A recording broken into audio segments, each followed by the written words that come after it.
ഇല്ലാത്തോണ്ടേ ഞാൻ എന്റെ ഫ്രണ്ടിന്റെ വീട്ടിൽ പോകുന്നുണ്ട്. നീ എന്റെ കൂടെ വരുന്നുണ്ടോ? ആ ഞാനും വരുന്നുണ്ട്. എന്നെ കൊണ്ടുപോവോ? ഞാൻ പറയുന്നൊക്കെ നീ കേൾക്കാണേ അനുസരിക്കാണേ ഞാൻ നിന്നെ കൊണ്ടുപോവാം. പക്ഷെ നമ്മൾ അമ്മേനോട് പറഞ്ഞില്ലല്ലോ. നടക്കാൻ പോവാന്ന് പറഞ്ഞിട്ടല്ലേ നമ്മളെ അമ്മ വിട്ടത്. അല്ലാതെ ഫ്രണ്ടിന്റെ വീട്ടിൽ പോവാന്ന് പറഞ്ഞാൽ അമ്മ നമ്മളെ വിടൂലല്ലോ. അതുകൊണ്ടാണ് ഞാനത് പറയാഞ്ഞേ. ചുമ്മാ അല്ല ചേച്ചി ഒരുങ്ങി സുന്ദരിയായി ഉറങ്ങി പുറപ്പെട്ട് വന്നതല്ലേ. എന്നാ ഒരു വാക്ക് വീട്ടിൽ എന്നോട് പറഞ്ഞിട്ട് ഞാനും റെഡി ആവില്ലേനോ? അതിന്റെ ആവശ്യമില്ല. നിന്റെ ഗെറ്റപ്പിനെ ഇതെന്നെ ധാരാളാ.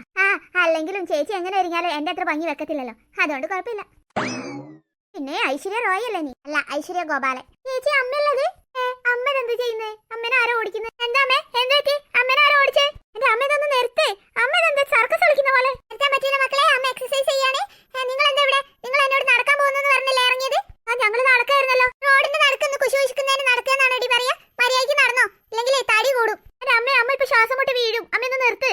ഇല്ല മക്കളെ നിർത്താൻ പറ്റൂല. അമ്മ ഇന്നോട്ട് വലിയ എക്സസൈസിനാ പ്ലാൻ ചെയ്തിരിക്കുന്നത്. 30 ദിവസം കൊണ്ടേ 15 കിലോ കുറയ്ക്കാൻ വേണ്ടിയിട്ട്. എന്നാ ശരി, ചായയും കറിയൊക്കെ വീട്ടിലുണ്ടാക്കി വെച്ചിട്ടുണ്ട്. പോയി തിന്നോളി. അമ്മ ഒരു 4 റൗണ്ട് ഓട്ടം കഴിഞ്ഞിട്ട് അടേക്ക് എത്തൂ. അച്ഛനോട് പറഞ്ഞേക്കേണ്ടി. അയ്യോ ഈ അമ്മ എന്താ കാണിക്കുന്നത്?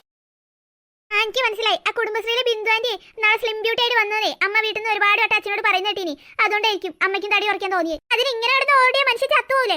നീ എന്തായാലും വാ. അമ്മ എന്തായാലും 4 റൗണ്ട് കഴിഞ്ഞാലേ വീട്ടിലെത്തൂ. അപ്പോഴേക്കും നമുക്ക് എന്റെ ഫ്രണ്ടിന്റെ വീട്ടിൽ പോയി വരാം. അതൊരു ഐഡിയ. എന്നാ ചേച്ചി വേഗം നടക്കി. അമ്മ ഇനി എന്തായാലും കുറച്ച് സമയം എടുക്കും. 2 ചെത്തു പിള്ളേര് പോകുന്നുണ്ടല്ലോ. വണ്ടി ഒന്ന് സൈഡാക്കാ. ഹലോ, എങ്ങോട്ടാ രണ്ടുപേരും കൂടെ? ഏതാ ചേച്ചി വായി നോക്കി? എനിക്കറിയാൻ മേല. എന്താ പേര്? ഏരക്ക. നീ നടക്ക് തുമ്പി. ഒരാൾ തുമ്പിയാ, അപ്പൊ മറ്റേ ആൾ കാർത്തുമ്പി ആയിരിക്കും അല്ലേ? ഏട്ടനേതാ? തുമ്പി വേണ്ട. എന്റെ പേര് ആകാശ്. തല്ലിപ്പള്ളി പേരാണല്ലോ ഏട്ടാ. ചേട്ടാ ഈ പേര് വെച്ചാണോ ഞങ്ങളുടെ പിറകെ ലൈൻ അടിക്കാൻ നടക്കുന്നേ? എന്റെ പൊന്നു ചേട്ടാ, ഞങ്ങൾക്ക് രണ്ടാൾക്ക് നല്ല ലൈൻ ഉള്ളതാ. ചേട്ടൻ വെറുതെ പിന്നാലെ നടന്നിട്ടേ അശൂതി തേക്കണ്ട. തുമ്പിപ്പെണ്ണാള് കോമഡിക്കാരിയാണല്ലോ. എന്റെ പേര് തുമ്പിപ്പെണ്ണ് എന്നല്ല. എന്നാ ശരി, തുമ്പി എങ്കിൽ തുമ്പി. അല്ല ഇയാൾക്ക് ഇപ്പൊ എന്താ വേണ്ടേ? ഇങ്ങനെ ഞങ്ങളുടെ പിറകെ നടക്കുന്നേ? അങ്ങനെയൊന്നുമില്ല. ചുമ്മാ നിങ്ങൾ രണ്ടുപേരും തനിയെ പോകുന്നത് കണ്ടപ്പോ ഒന്ന് സംസാരിക്കാന്ന് കരുതി. നിങ്ങൾ രണ്ടുപേരില്ലേ, പിന്നെ ഇങ്ങനെ തനിയാവുന്നേ? അല്ല ഞാൻ തനിച്ചായതുകൊണ്ട് ഒന്ന് സംസാരിക്കാന്ന് കരുതിന്ന്. കോഴിയാണല്ലേ? കോഴിയോ? അതാരാ? ചേട്ടനെ പോലെ ഉള്ളവർക്കേ ഞങ്ങളുടെ ഇടയിൽ പറയുന്ന പേരാ കോഴി. തുമ്പിക്ക് ഇഷ്ടമാണെങ്കിൽ എന്നെ എന്ത് വേണേലും വിളിച്ചോളൂ. പിന്നെ കാട്ടുകോഴി എന്ന് വിളിക്കാം. ചേട്ടന്റെ ക്യാരക്ടറിനെ അതാ മാച്ച്.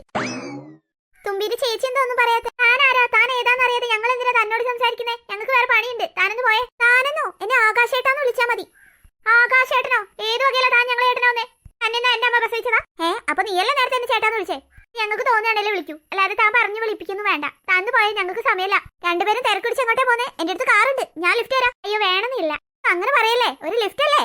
ചേട്ടനെ പെട്ടെന്ന് സ്ഥലം വിടാൻ നോക്ക്, ഇല്ലെങ്കിൽ ഞങ്ങൾ ബഹളം വെക്കും. ഞങ്ങളെ ശല്യം ചെയ്യാന്ന് പറഞ്ഞ് നാട്ടുകാരൊക്കെ ചേർന്ന് തല്ലി ഓടിക്കുകയും ചെയ്യും. അതൊന്നും വേണ്ട, ഞാൻ പോയേക്കാം.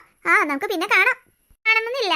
പലതരം വായ്നോക്കികളെ കണ്ടിട്ടുണ്ട്. ഇത്രയ്ക്ക് മൂത്തൊന്നിനും ആദ്യമായിട്ട് കാണും. സൈക്കോസിന്റെ പല അവസ്ഥാന്തരങ്ങൾ ചേച്ചി കണ്ടിട്ടില്ലേ? അതിൽ ലാസ്റ്റത്തേതായത്